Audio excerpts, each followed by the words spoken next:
지난주에도 사실은 요한복음 5장을 함께 저희 나누었습니다. 저희가 지난주에 이 요한복음 후반부의 내용을 함께 보면서 제가 어떤 말씀을 드렸었냐면요.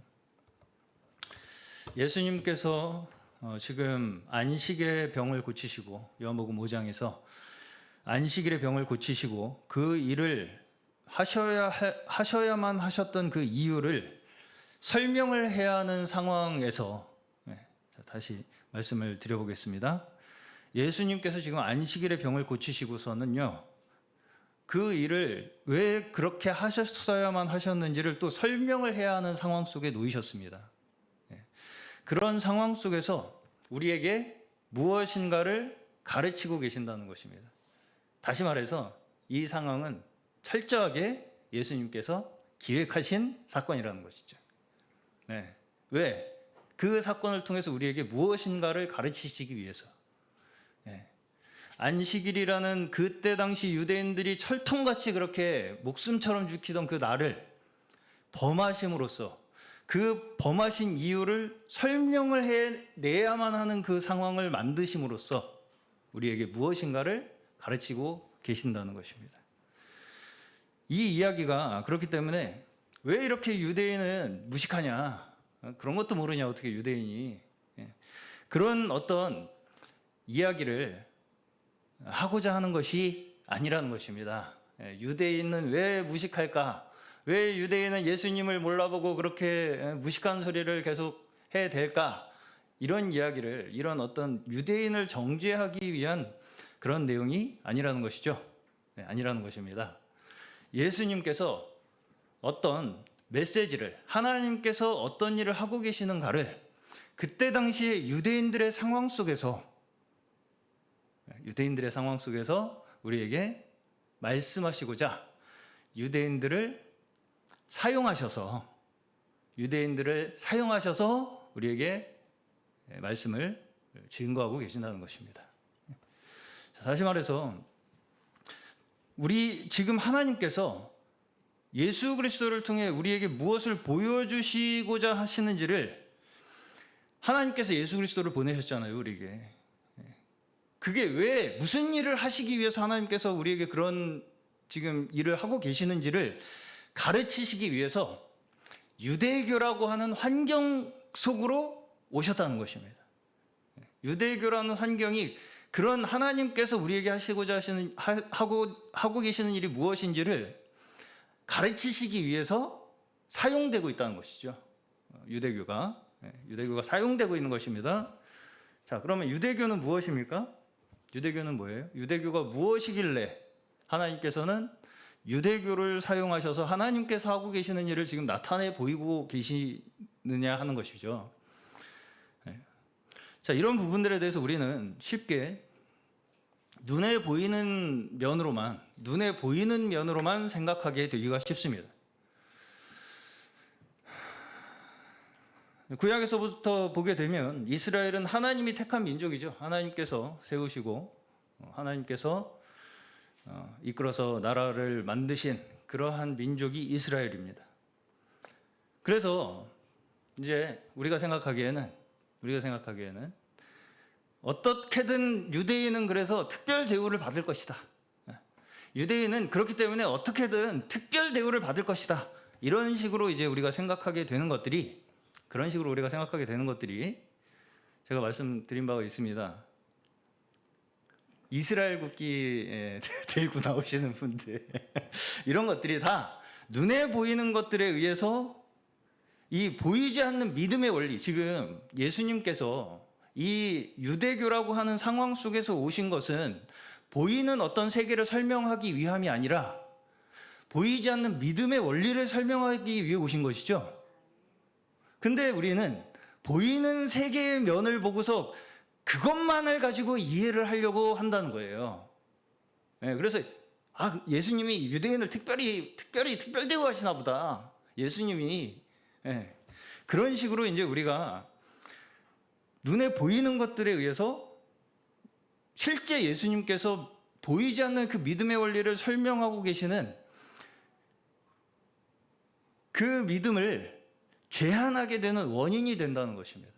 우리의 눈으로 보이는 것들에 의해서. 그래서 이제 오늘은 좀 신약 성경의 서신서의 여기저기를 좀 함께 훑어보면서 생각을 해보겠습니다. 로마서에 이제 보시면 9장에서부터요. 로마서 9장에서부터 11장까지의 특별한 내용이 좀 있습니다. 로마서 9장에서부터 11장은 사도 바울이 특별히 자신의 동족 이스라엘에 대한 특별한 애정을 드러냅니다. 네, 사도 바울이 로마서 9장에서부터 11장을 쭉 읽어보시면 나도 유대인이고 아브라함의 씨로 난 자이고 베냐민 지파다 이렇게 이제 하는 이야기를 하면서 내 동족을 위해서라면 나는 그리스도로부터 끊어질지라도 나는 그들에게 복음이 전해졌으면 좋겠다. 이런 이제 특별한 애정을 드러내는 것을 볼 수가 있어요, 사도 바울이. 자, 그러면서 이제 이방인들에게 비록 복음이 전해졌지만, 너희 지금 이방인들에게 복음이 전해졌지만, 그것이 너희만 어떻게 이뻐가지고 특별히 이제 너희의 시대다 뭐 이런 식으로 하나님께서 너희를 구원하신 것이 아니라 이스라엘을 몇을 우둔하게 만드셔서 그들 중에 얼마를 시기하게 함으로써 얼마를 구원하기 위함이다 이렇게 말씀을 합니다. 그렇게 얘기를 해요. 네. 자, 이방인들에게 복음이 비록 지금 전해지고 있는 상황이지만 잘 한번 생각을 해보시면서 함께 말씀을 좀 묵상을 해보겠습니다. 이방인들이 비록 지금 너희들에게 복음이 전해졌지만 이스라엘을 하나님께서는 결코 버리시지 않는다. 이 사도 바울의 이 심정과 이 말 속에 무엇이 들어있는지 잘 생각해 봐야 돼요, 우리가. 자, 이것을 상황적인 맥락이 없이 표면적으로만 받아들이면 바울도 이스라엘 사람이니까 이스라엘 사람으로 태어나는 게 일단은 갑이다. 일단은 이스라엘 사람으로 태어나고 봐야 된다. 그렇게 생각하기가 쉽습니다. 네. 그래서 이제 유대인으로 안 태어난 게 조금 억울한 거예요. 섭섭하고. 왜 난 이방인으로 부르지? 네. 그러나 우리가 여기서 중요하게 기억해야 할 한 가지 상황적인 맥락이 뭐냐면 이 말씀을 볼 때 그냥 맥락 없이 표면적으로만 받아들이면 이해를 할 수가 없고요. 중요하게 우리가 기억해야 할 한 가지 상황적인 이 맥락이 무엇이냐면 지금 사도 바울이 로마서를 통해서 이 로마에 믿는 이들에게 어떤 이야기를 하려고 하고 있는지를 알아야 한다는 것입니다. 자, 특별히 9장에서 11장까지를 보시면요. 이스라엘에 대한 설명이죠. 이스라엘이 어떤 민족이고 너희는 어떻게 해서 어떤 과정에 의해서 지금 이렇게 복음을 받게 되었는지 이런 설명을 하고 있습니다. 자, 그런데 잘 보시면 9장에서부터 11장까지 잘 보시면 직접적으로 사도 바울이 이 메시지의 대상으로 삼고 있는 사람들이 있습니다. 그 사람들이 누구냐면요. 유대인이 아니고 이방인들입니다. 비유대인 그리스도인들이 직접적인 대상입니다. 지금 이 로마서 9장에서부터 11장까지는 특별히 비유대 그리스도인이에요. 비유대 그리스도인, 이방 그리스도인. 네. 그래서 이제 9장에서 11장까지 이스라엘은 계속해서 3인칭으로 지칭이 됩니다. 3인칭으로. 이스라엘 그들은. 그리고 이방인들에 대해서는요. 로마서 11장 13절을 보시면 로마서 11장 13절을 보시면 직접적으로 내가 이방인인 너희에게 말하노라 이렇게 이야기를 하고 있습니다. 이방인인 너희에게. 그러니까 지금 이 9장에서 11장에 이스라엘에 대한 이 설명을 누구한테 지금 하고 있는 것이냐면 이방인들에게 하고 있다는 거예요. 그럼 그 이유가 무엇이겠습니까? 지금 그 이유가 뭘까요?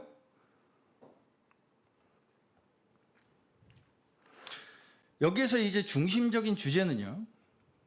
여기에서의 중심적인 주제는 이스라엘이 어떻게 나중에 특별 대우를 받을 것인가가 아닙니다. 여기서 중심 주제는요. 어떻게 이스라엘이 나중에 특별 대우를 받을 것인가가 아니고요. 이방인과 이스라엘이 어떻게 화해되어 있는가입니다. 그렇죠? 이방인과 이스라엘이 어떻게 화해되었는가가 이 모든 내용의 중심이에요. 로마서 9장에서부터 11장에 잘 읽어보시면요. 어떻게 하나님께서 예수 그리스도를 통해서 그 모든 막힌 담을 허셨는가에 대해서 중점이 있지, 이스라엘만 나중에 특별 대우 받을 거다, 이걸 전달하고자 하는 것이 아니라는 것입니다. 아니에요. 아닙니다. 네. 자, 여기에서 오히려 지금 뭐가 문제가 되고 있는 것이냐면 이방 그리스도인들이 유대인들에 대해서 유대 기독교뿐 아니라 유대인들에 대해서 그들이 가지고 있는 여러 가지 그 과거의 유대교적 습관들이 있었지 않겠습니까? 율법적인 습관들.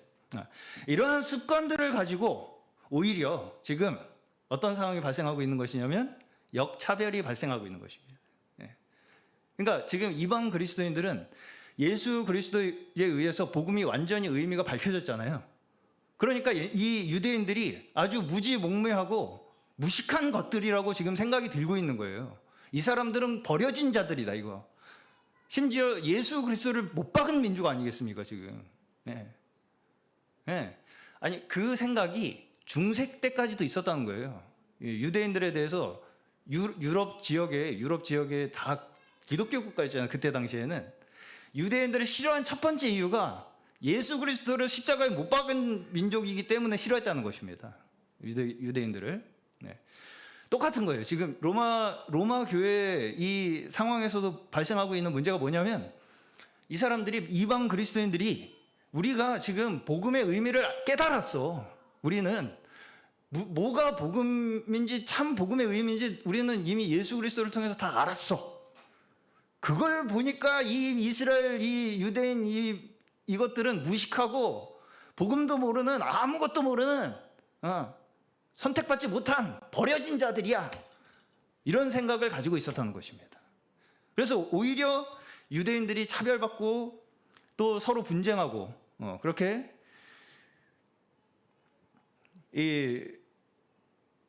말하자면 공격하는 그러한 상황이 있었던 것으로 우리가 생각할 수가 있습니다.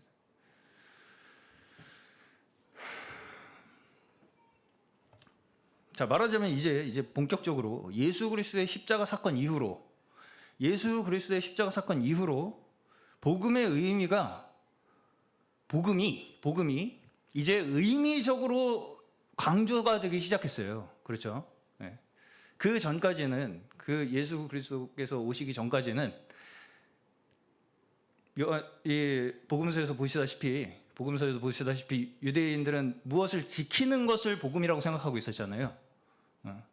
그것이 하나님의 말씀대로 우리가 사는 것이라고 생각을 했잖아요.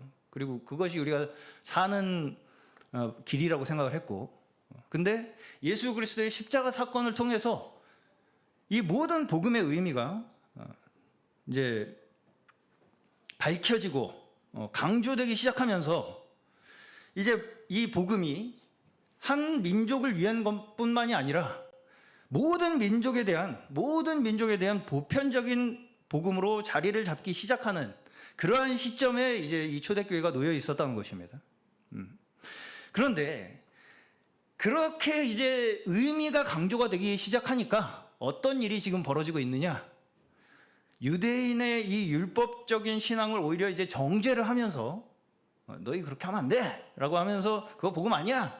이런 식으로 하면서 그들로부터 이어져 온 그들로부터 이어져 온 이 역사성 자체를 부정하는 상황이 발생하고 있었다는 것입니다. 네. 그렇죠. 네. 지금도 이런 상황은 마찬가지입니다. 지금도 이런 상황은 마찬가지예요. 사실은 이것에 대해서 저는 가장 이것에 대해서 근본적으로 우리에게 말씀하시는 원리가 어디에 있다고 저는 생각을 하냐면 10계명, 다름 아닌 10계명에 내 부모를 공경하라는 계명에 있다고 생각합니다. 네. 자, 부모는 역사입니다. 부모는 역사예요. 그렇죠? 네. 제가 이제 엊그제 누구라고는 얘기 안 하겠습니다. 한 학생과 이제 이야기를 할 일이 있었는데 제가 그 학생한테 너 아빠가 이재용이었으면 좋겠어? 이재용, 삼성 회장 이재용. 그랬더니 그렇대. 이재용, 내가 이재용 아들로 안 태어난 게 너무 불만이래.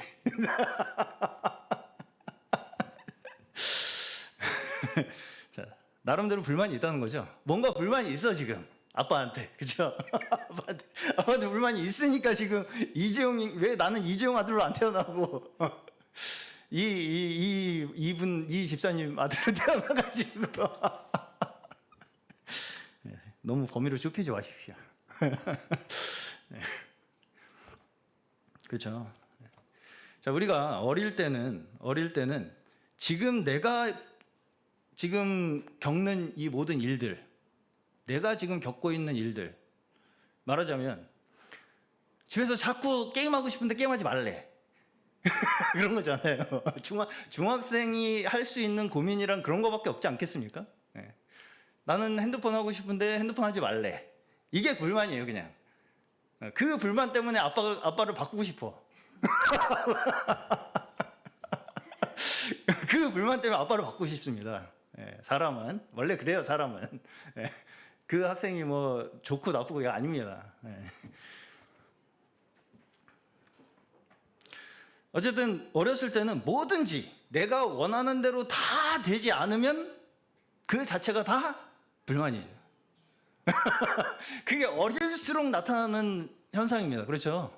어릴수록 뭐 하나라도 사소한 거 하나라도 내가 원하는 대로 되지 않는 그 자체가 다 하나 사사건건이 다 불만이죠. 핸드폰 하나 내 마음대로 못하는 것 때문에 아빠를 바꾸고 싶어 하잖아.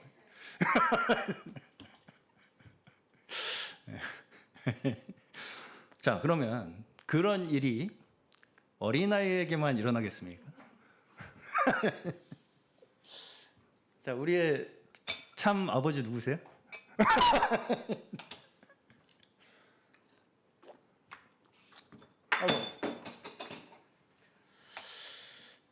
자, 우리도 사실은 다 하나님의 관점에서는 마찬가지로 철부지 어린애들이에요. 우리도 다 마찬가지예요. 하나님의 관점에서는요, 다 철부지 어린애들이에요. 지금 내가 겪는 이 현실이 내 눈에 차지 않아. 그렇죠? 내 맘대로 안 돼, 지금 내 현실이. 내가 원하는 대로 이루어지지 않는 그 모든 것들 사사건건이 하나하나가 다 불만이죠. 그 하나하나가 다 불만이 되는 것은 하나님의 입장에서 어떻게 보이냐면요, 이 자식이 살려놨더니 보따리 내놓으라네. 그거잖아요. 낳아놨더니 아빠 바꾸고 싶다는 거잖아요. 지금 낳아놨더니 아빠를 바꾸고 싶대요. 그게 어린아이의 문제가 아니라는 것입니다. 자, 그래서 저는 물론 참 철이 빨리 들었으면 좋겠지만 그 학생이 그런 이야기를 했을 때 저는 그런 말을 하는 자녀 탓만을 할 것이 아니라 내가 부모로서 나는 과연 그럼 하나님 앞에 온당한 태도를 가지고 있는가를 한번 되돌아봐야 된다고 저는 생각이 들었습니다. 자, 10계명에서 하나님에 대해 지켜야 할 명령이 앞에 4가지가 나오고, 그리고서 그 뒤에 이어서 세상에서 우리가 사회적으로 지켜야 할 명령들이 이제 이어서 나오는데, 그 중간에 끼어 있는 것이 부모에 대한 명령입니다. 그렇죠. 다시 말해서 십계명의 앞부분은 수직적인 명령이에요. 하나님과 사람의 관계에 대한 명령이라면, 후반부는 수평적인 명령입니다.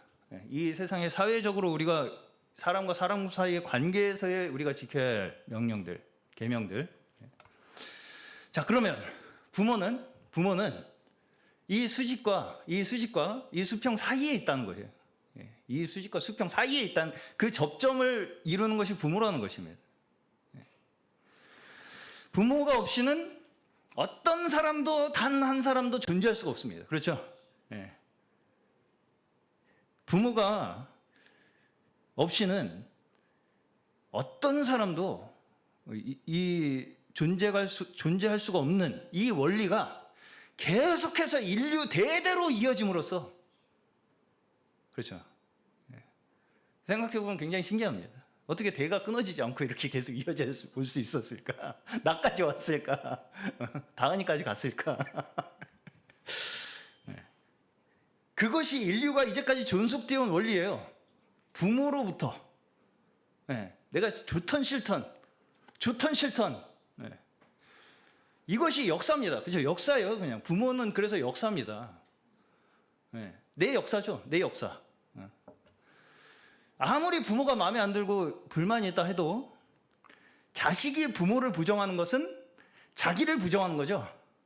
내 역사잖아요. 내가 부모로부터 내가 있기 때문에 부모를 내가 부정하는 것은 그로 말미암아서 나도 같이 부정이 되잖아요. 그렇죠.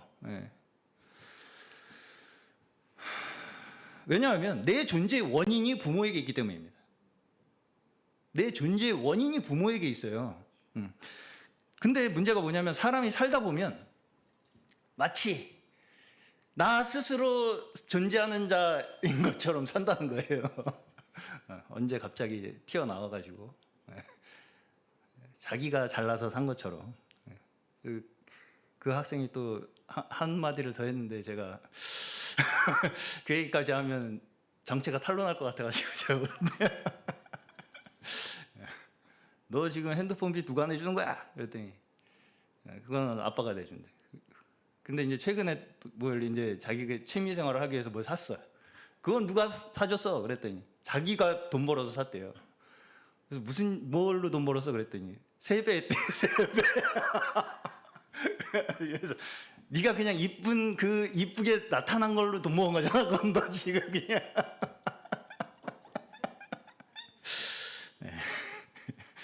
원래부터 내가 존재했던 것 같아.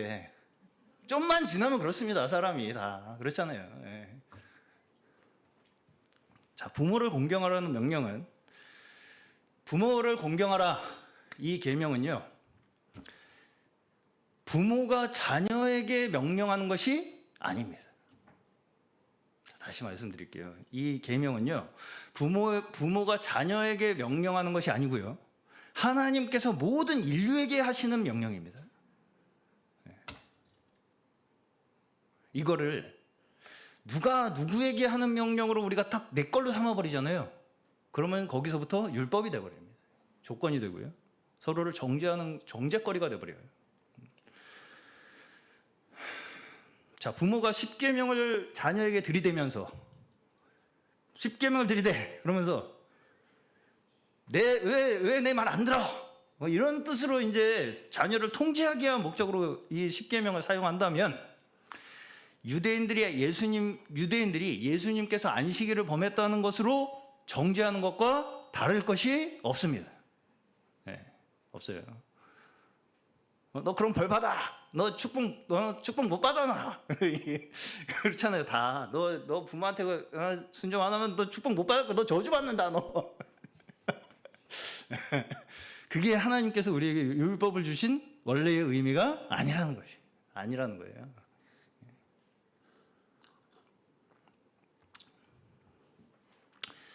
자, 모든 인류가 다 부모로부터 나왔잖아요. 그렇죠?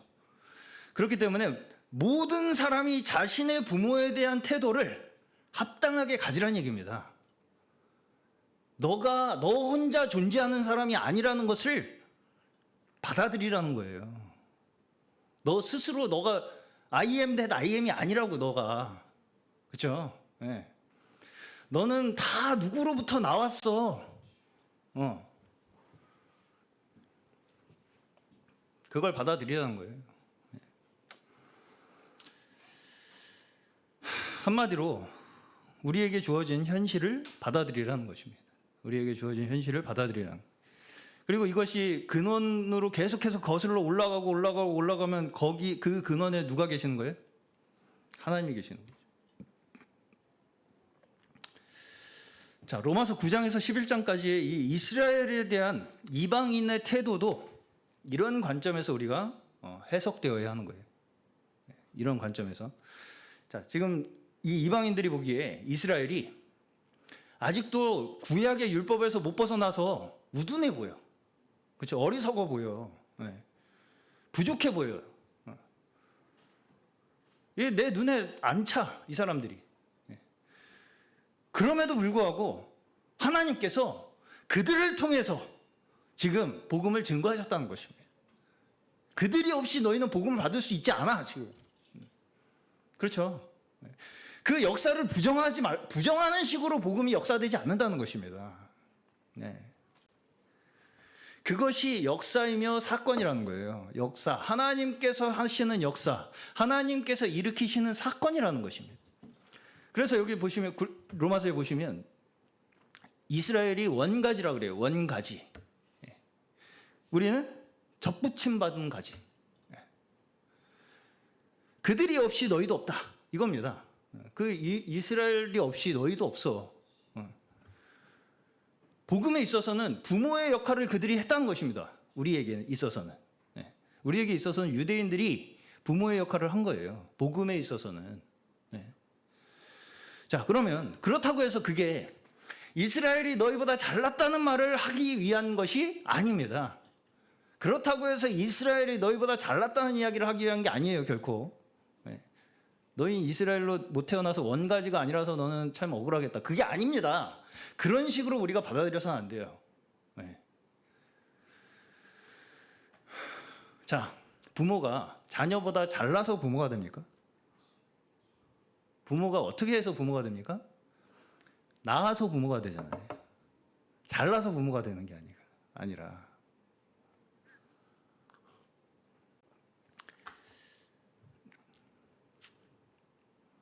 어떤 면에서는 다 이제 여기 계신 분들께서는 자녀를 양육을 해보신 분들이시기 때문에 아시겠지만 자녀를 통해서 부모에게 나의 부족함을 보도록 하십니다.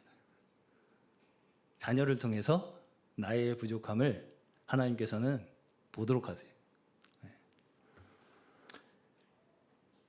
저는 사실은 부모가 치르는 가장 큰 희생이 뭐라고 저는 생각을 하냐면 부모가 자녀를 위해서 치르는 희생 중에 가장 큰 희생이 저는 뭐라고 생각을 하냐면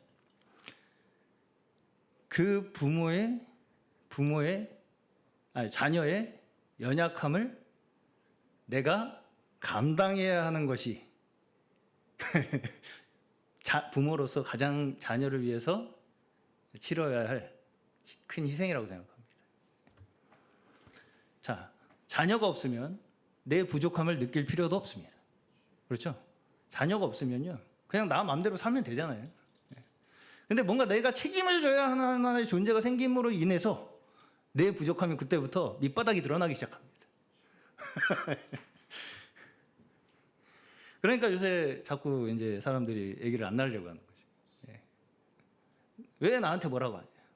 왜 나한테? 그러니까 자녀는요, 가만히 있어도 나한테 뭐라고 해요. 계속 가만히 그 자녀의 존재만으로도 계속 나한테 뭐라고 하는 존재예요. 그 존재는. 그렇죠. 그래서 이제 뭐라고 자꾸 나한테 뭐라고 하는 거 듣기 싫으니까 애도 안 낳고 싶은 것입니다.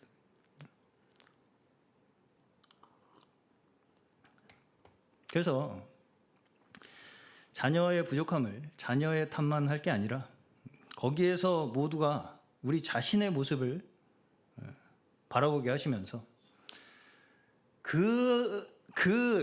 우리의 희생을 통해 하나님 앞에 나아가도록 하는 것이 하나님께서 우리를 자녀를 통해서 우리를 가르치시고 또 부모의 희생을 통해서 자녀를 양육하도록 하시는 원리입니다. 그렇죠. 밥 주고 재워주고 먹여주고 입혀주고 이것만이 희생이 아니고요. 그거는 사실은 희생이라고 하기에는 조금 그렇잖아요. 진짜 희생은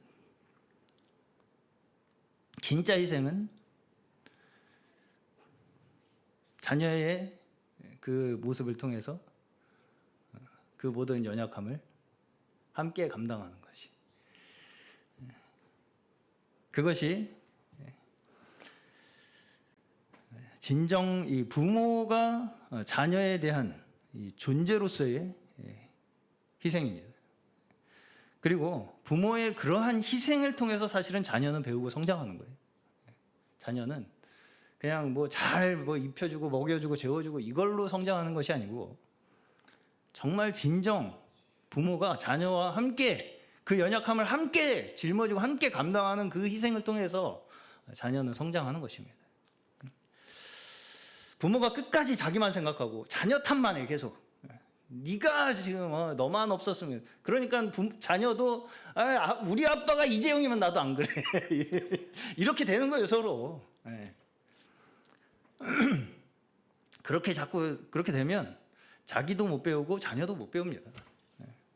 자녀도 못 배우고 자기도 못 배워요. 계속 그걸 자녀 탓으로만 돌려. 그건 부모도 하나님께서 자녀를 통해서 이어가시는 역사에 순종하지 못하는 거지. 자, 하나님께서는 그 책임을 어떻게 하셨습니까? 우리의 연약함을 예수 그리스도의 죽으심으로 직접 짊어지셨죠.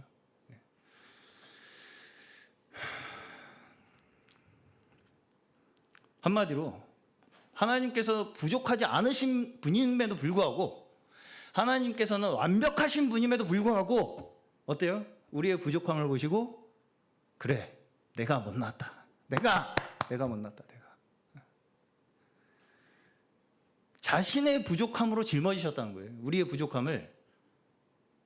하나님께서는 심지어 아무런 부족함이 없으신 완벽하신 분임에도 불구하고 우리의 부족함을 자신의 부족함으로 짊어지심으로써 그 희생을 통해서 우리를 지금도 가르치고 계신다는 것이죠. 그것이 우리가 성장할 수 있는 비결입니다. 지금. 그렇죠? 하나님께서 예수 그리스도의 희생을 통해서 지금도 우리에게 계속해서 하늘의 생명의 떡의 양식을 내려주심으로써 우리가 살아가고 있다는 것이죠.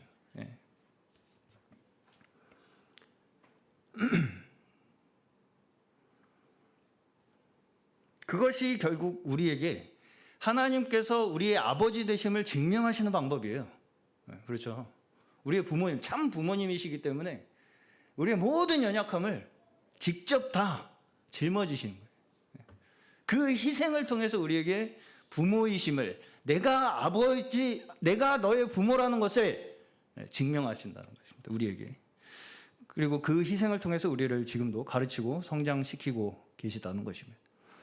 자, 에베소서 6장에서도 수요일 날 우리 원로 목사님께서도 이 말씀을 인용을 하셨는데, 에베소서 6장에서도 보시면 처음부터 이 부모에 대한 계명으로 시작을 합니다.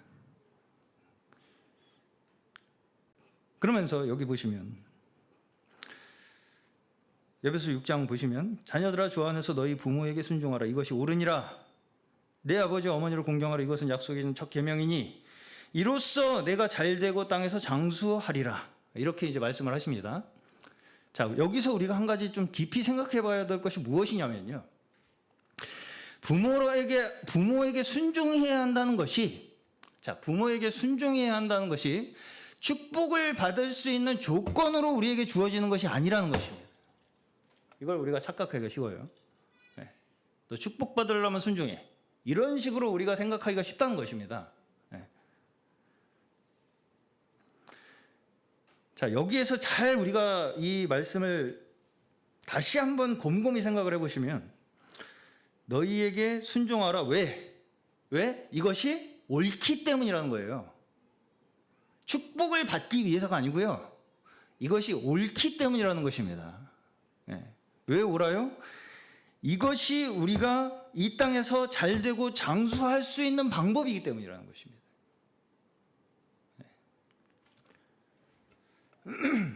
근데 이걸 자꾸 조건으로 걸게 되잖아요. 우리가 조건으로 걸게 돼. 너 왜 순종 안 해? 그러니까 축복을 못 받지. 이런 조건으로 자꾸 상대를 정죄하기 위한 수단으로 이 말씀을 사용한다는 것입니다. 자, 부모에 대한 순종과 그로 말미암아 얻어지는 장수는, 땅에서의 장수는 조건에 대해서 보상을 받는 것이 아닙니다. 내가 이렇게 했으니까 장수 주세요가 아니에요. 순종으로 말미암아서 반드시 우리에게 따라오는 축복이라는 것을 말씀하시는 거예요. 자, 이것이 반드시 이루어지는 원인과 결과로 완전히 연결되어 있다는 것을 아는 것이 믿음이에요. 순종하면 명이 길고 불순종하면 명이 짧고, 이런 어떤 조건으로 우리에게 주어지는 것이 아니고요. 너희의 생명의 근원이 너희가 어디에서 왔는지를 기억하는 것에 있다는 것입니다.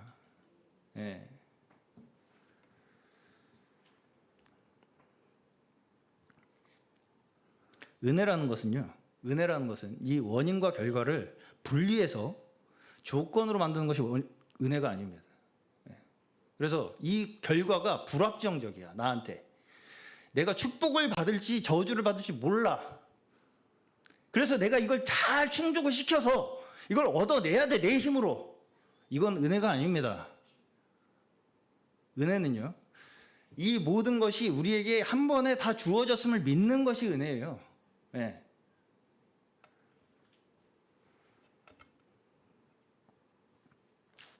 우리가 존재하게 된 그 과정 자체 있죠. 우리가 어떻게 존재하게 됐어요? 우리가 어떻게 존재하게 됐습니까? 하나님이 생명의 역사를 계속해서 끊지 않고 이어가심으로 말미암아 우리가 이 자리에 존재하게 되었다는 그 결과 자체가 우리에게 생명이 주어진 그 현실이라는 것입니다. 그 현실 그 자체예요.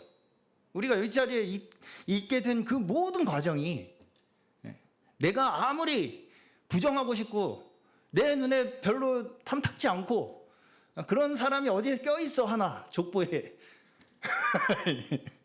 예수님의 족보에도 심지어 우리가 생각하기에 납득이 안 가는 사람들이 있습니다. 그렇죠?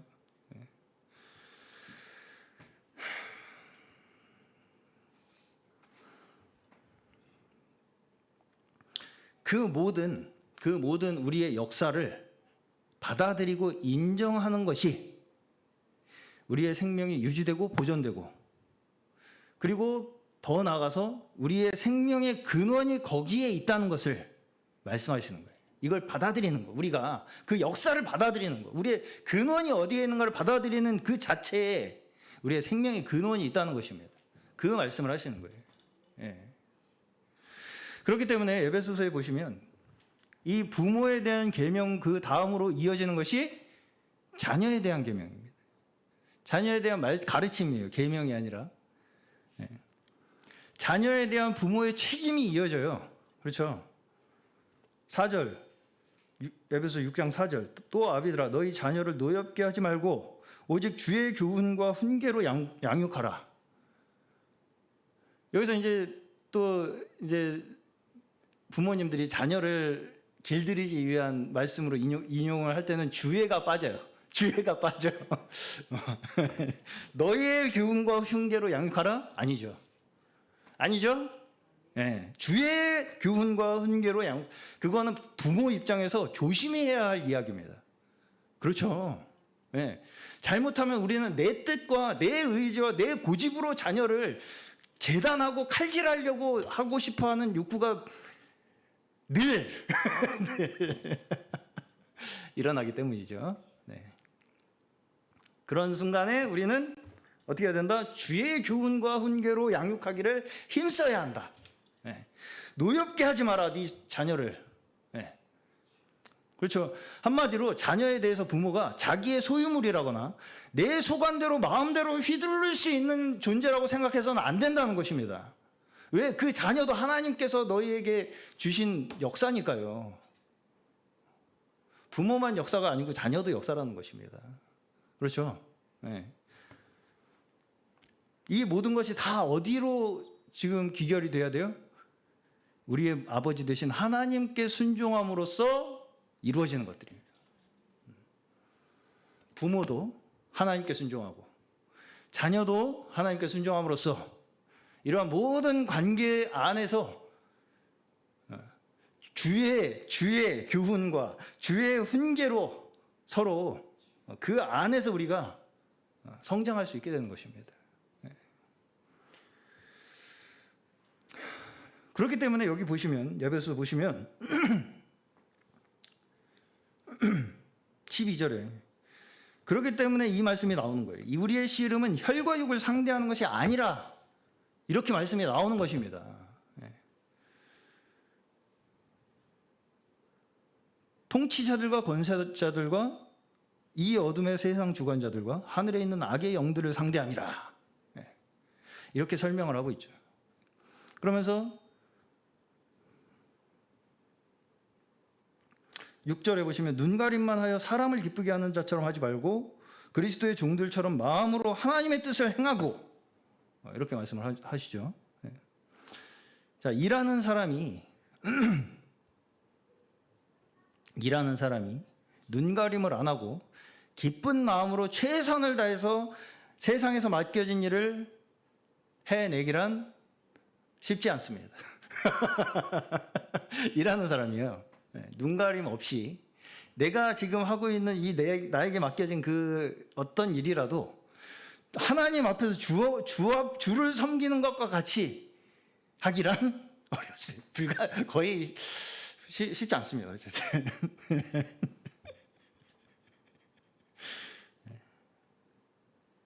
자, 이 말씀도 결국은 뭐가 지금 그 원리가 되는 거예요? 그 맡겨진 자리, 너에게 지금 그 맡겨진 그 자리, 종과 상전의 관계까지 나아가지 않습니까? 이 부모와 자녀의 관계, 그러니까 부모에게 순종하라는 이 계명이 종과 상전과 종의 관계까지 확장이 되는 거예요. 그 원리가. 그렇게 종이 상전에게 그렇게 할 수 있는 이유가 뭐라는 것입니까? 그 자리가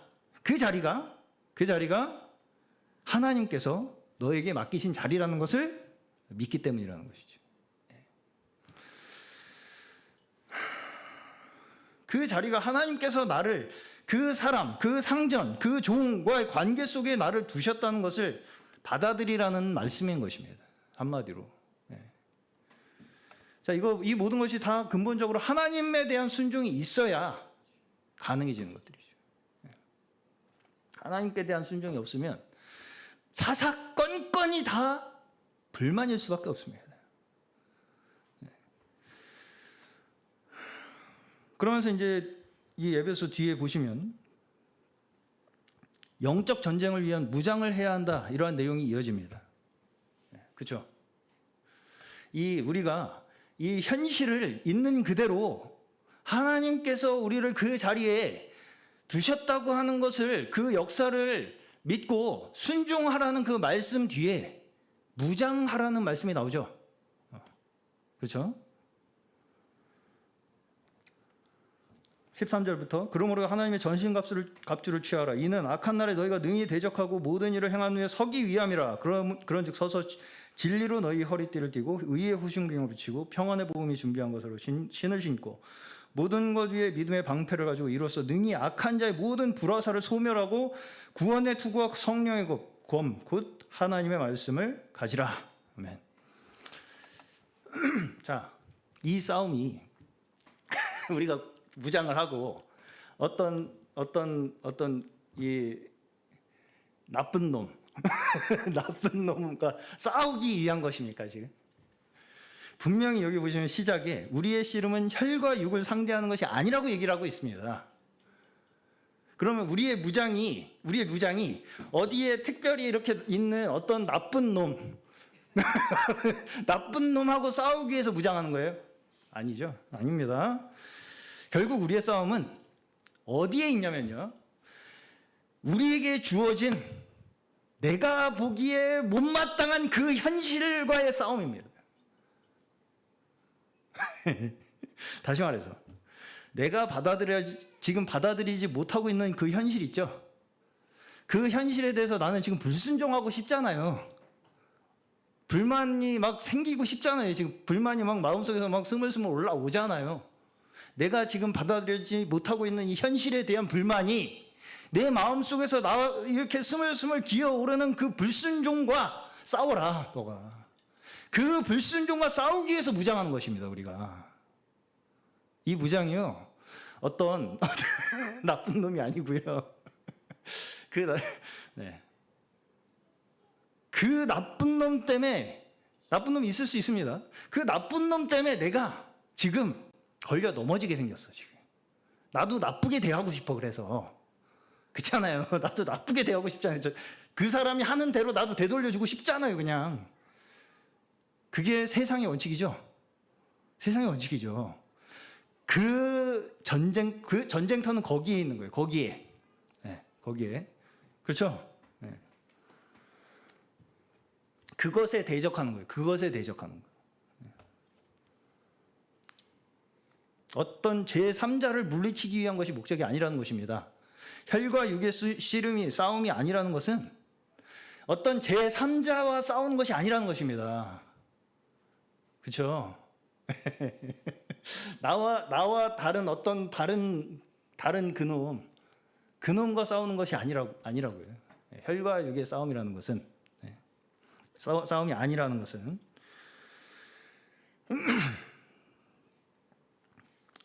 자, 결국은 여기에서 무장을 우리가 해야 하는 것, 우리가 무장을 해야 하는 것은 어디에서 우리가 이기기 위해서 무장을 해야 하는 것이냐면, 매일마다 맞닥뜨리는 현실 있죠. 우리가 매일마다 현실에서 맞닥뜨리잖아요.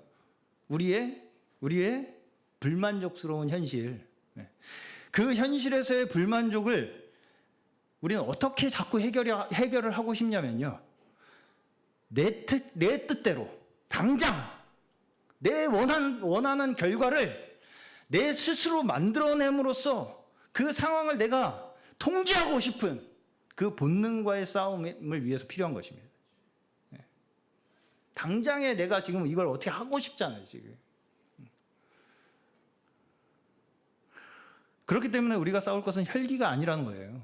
육체가 아니라는 것입니다. 마귀 권세라고 말씀하고 계시잖아요. 마귀 권세.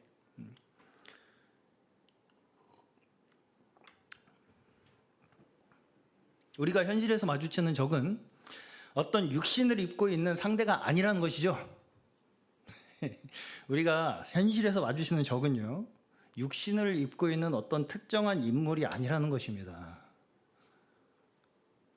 아시겠죠? 네.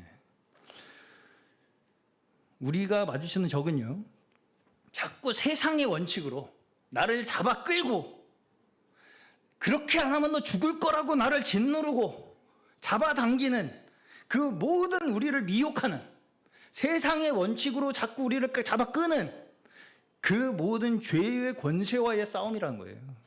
네. 우리를 여전히 그 죄의 권세가 엄청나게 괴롭혀요. 세상에서. 세상이라고 할 것도 없습니다. 어떤 한 사람과 그냥 대화만 해도 그 욕구는 항상 솟구칩니다. 그렇잖아요. 네. 내 의지대로 안 되면 열 받잖아요, 다. 네. 원망 생기고 불만 생기잖아요, 다. 네. 그렇기 때문에 결국 가장 큰 전쟁터가 되는 싸움의 전쟁터는 어디예요? 나 자신이죠. 자, 우리가 무장을 해야 하는 이유는 적극적으로 세상 속에서 다른 사람들과의 우리가 관계 속에서 우리가 다른 사람들과 관계를 하는 그 상황 속에서 여전히 나는 내가 원하는 대로의 목적을 충족하기 위해서, 달성하기 위해서 애를 쓰고 힘을 쓰고 그 고집을 꺾지 않으려고 하는 그 본성과 싸우기 위해서 무장을 해야 되는 거예요. 내 맘대로 하고 안 되면 성이 안 차가지고 분이 막 부들부들 막 그 우리의 본성과 싸워야 하기 때문에 우리가 어떻게 해야 된다고요? 진리로 너희의 허리띠를 띠고 의의 호신경을 붙이고 평안의 복음에서 준비한 것으로 신을 신고 모든 것 위에 믿음의 방패를 가지고 이로써 능히 악한 자의 모든 불화살을 소멸하고 우리를 계속 불화살로 써잖아요. 너 세상의 원칙대로 안 살면 너 큰일 나 너. 구원의 투구와 성령의 검 곧 하나님의 말씀을 가지라. 그것이 우리가 이 죄와 사망의 권세와 맞서 싸울 수 있는 우리의 무기라는 것입니다.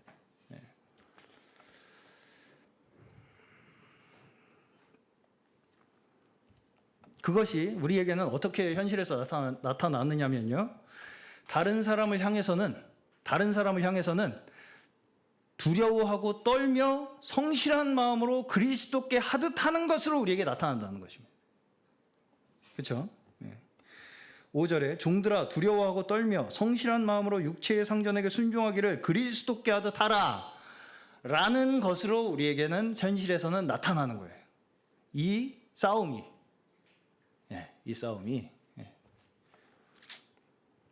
막 상대를 막 때려 눕히고 무찌르고 이게 아니고요. 두려워 떨며 성실한 마음으로 육체의 상전에게 순종하기를 그리스도께 하는 것으로 우리의 모습은 나타남으로써 이 영적 전쟁에서 우리에게 승리가 주어진다는 거예요. 세상 통치자들과 권세들은 세속적인 목적을 이루는 것이 전부입니다. 그렇죠? 세상 통치자들과 권세들이 뭔가 하늘의 어떤 그 영광의 거룩이 목적이 되는 경우가 있습니까? 다 세속적인 목적을 이루는 것이 전부죠. 그런데 그 근원에 뭐가 있다는 거예요? 어둠의 세상 주관자가 있다는 것이죠. 하늘에 있는 악의 영들에 의해 지금 이 세상 통치와 권세들이 움직이고 있다는 것을 우리가 반드시 알아야 우리의 싸움터가 어디에 있는지를 우리는 바로 알 수 있게 된다는 것입니다. 자, 요한복음 5장에 예수님과 유대인들의 대화에서 우리는 주의해서 볼 것이 하나가 있는데, 유대인들이 왜 당신은 안식일을 범하느냐 이런 말에 예수님께서 뭐라고 대답하십니까? 아버지가 이러시니 나도 일한다, 이렇게 답변을 하십니다. 그러니까 유대인들이 또 어떻게 당신은 그러면 하나님을 아버지라고 부를 수가 있느냐, 불경죄다, 이렇게 이제 공격을 합니다. 그랬더니 예수님께서 뭐라고 대답을 하시냐면 아버지께서 나에게 보여주셨기 때문에 나는 하고 있는 것이다, 이렇게 대답을 하세요. 자, 이 질문, 유대인들이 한 질문과 예수님의 답변이 매치가 잘 됩니까? 안식일을 범한 문제를 아버지가 일하신다, 이렇게 답변을 하시고, 어떻게 아버지라고 하냐 라는 이 질문에 아버지가 나에게 보여주셨기 때문이다 이렇게 답변을 하십니다. 자, 차원이 어떻습니까? 이 차원이 어때요? 지금 안식일을 지켜야 되냐 말아야 되냐라는 문제로 시비를 걸고 있잖아요, 지금 유대인들은. 근데 예수님은 아버지께서 지금 일을 하고 계신다, 이걸로 답을 하시죠. 우리의 차원은 어떤 차원이냐면요, 안식일을 지켜야 된다, 안 지켜도 된다, 이 차원이라면 우리는 그 차원이에요. 안식일을 지켜야 된다 말아야 된다를 생각할 때 안식일 지켜야 된다, 아니다 안 지켜도 된다, 이렇게 해도 된다 안 해도 된다, 옳고 그름의 세계에서 우리는 생각할 수밖에 없게 된다고요. 근데 예수님께서는 이 차원을 뛰어넘어서 하나님 아버지께서 일하고 계신다 지금, 이렇게 답변을 하고 계신다고요.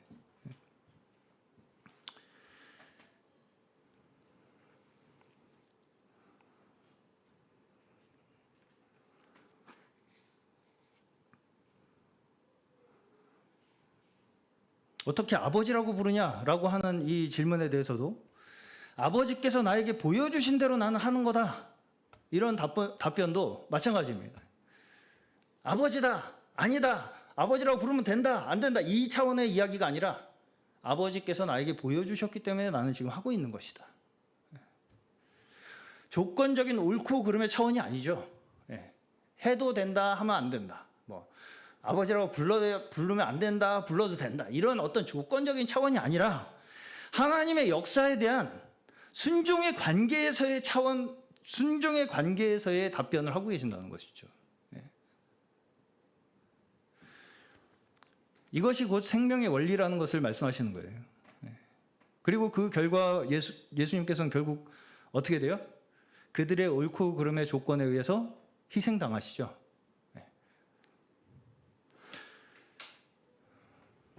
그 희생이 우리에게 뭘 보여주십니까? 우리가 얼마나 극도로 서로에 대해서 조건적으로 대하고 있는가. 우리가 이 조건적으로 우리를 서로가 서로를 대하는 이 한계에서 우리 절대로 스스로 벗어날 수 없는 자들이라는 것을 예수 그리스도의 희생을 통해서 우리에게 보여주시는 거예요. 이것이 이스라엘이라는 역사적 사건을 통해서 우리에게 명확하게 보여주시는 것입니다. 이스라엘이라고 하는 역사적인 사건을 통해서 명확하게 그것을 대조해서 보여주시는 거예요. 뭐를요? 우리 인간은 결국은 조건으로 서로를 대함으로써 내 조건에 맞지 않는 경우에 죄 없는 사람까지 죽일 수 있다. 서로를.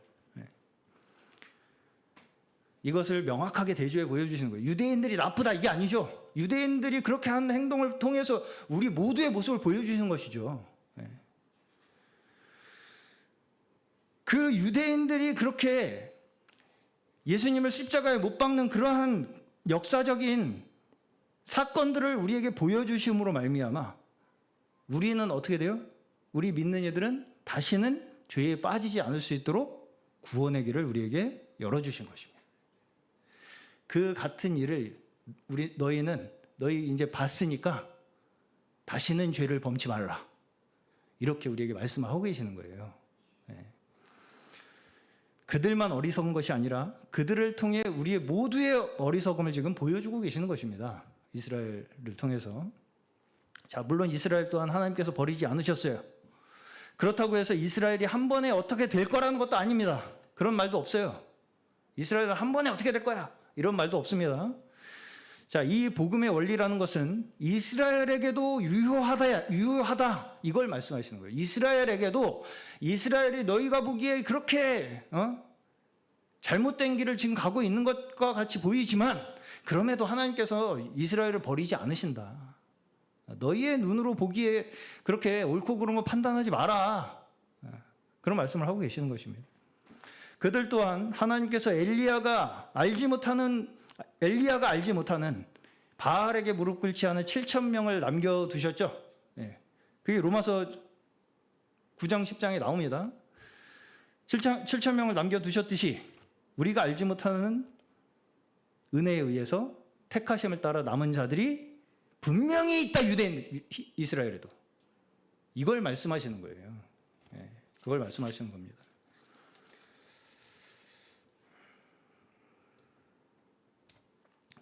11장에 나옵니다. 엘리야에 대한 이야기 11장 전반부에 스스로 복음의 의미를 깨달았다고 스스로 생각하면서 자기의 지식에 미치지 못하는 다른 사람들을 함부로 차별하고 업신여기는 것은 고린도전서에서 사도 바울께서 말씀하시듯이 스스로 안다고 생각하지만 진짜 알아야 할 것을 모르는 사람이라는 것입니다. 우리의 신앙의 역사 또한 마찬가지. 우리가 여기에 있기까지, 이 자리에 있기까지 우리가 보기에는 정말 우습게 보이고 정말 무속신앙이랑 별 다를 것 없이 보였던 과거의 한국교회 역사 또한, 그 부족함 또한 우리가 함부로, 그때 당시의 사람들은 아무것도 모르던 사람들이라고 함부로 무시하고 업신 여기는 것도 사실은 우리가 합당한 마음은 아니라고 생각합니다. 그 모든 과정이 우리를 여기에 있게 하신 하나님의 섭리예요. 예. 그들이 비록 우리가 보기에는 율법에 얽매여 있는 것처럼 보이지만 그들이 우리의 뿌리가 되어서 우리가 여기에 있다는 것을 잊어서는 안 됩니다. 예. 그 마음이 하나님께서 보시기에 좋은 마음이지, 나 빼고 다 죄다 그냥 정죄하고 다 무식한 것들이고 다 아무것도 모르고 복음도 없는 것들이고 하는 비판하고 끊어냄으로써 자기를 증명하려고 하는 것은 하나님의 저는 기뻐하시는 마음이 아니라고 생각합니다. 네. 오히려 저는 어떤 생각이 드냐면, 어떻게 그렇게 성경을 자세히 알지 못하던 때에, 어떻게 그렇게 성경을 자세히 알지 못하던 때에도 하나님을 믿는다고 고백하면서 신앙을 지켜서 우리에게까지 이 복음이 올 수 있었을까? 이것이 오히려 저는 신기합니다. 그것이 저는 하나님의 능력이라고 생각합니다. 우리의 지혜를 뛰어넘고 우리의 방법을 뛰어넘는 하나님의 은혜가, 하나님의 복음의 능력이 그러한 역사들을 통해서 증거되는 것이지, 뭔가 우리가 잘해서 아주 완전 무결해서 우리가 우리의 족보를 깨끗하게 관리해가지고 그렇게 해가지고 우리가 이 자리에 있는 것이 아니라는 것입니다. 예수님의 족보도 깨끗하지 않아요. 이렇게 그렇잖아요. 다말도 있고요. 그렇죠?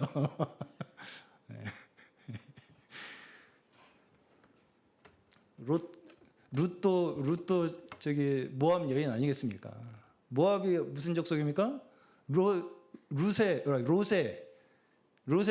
그 딸들이 낳은 자녀들이잖아요.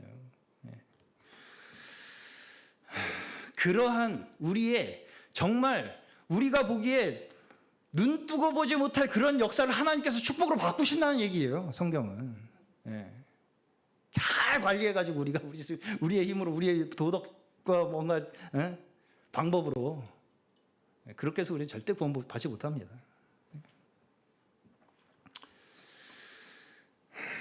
자, 이것이 하나님께서 이처럼 세상을 사랑하신 하나님의 사랑이 아닐까 저는 생각합니다.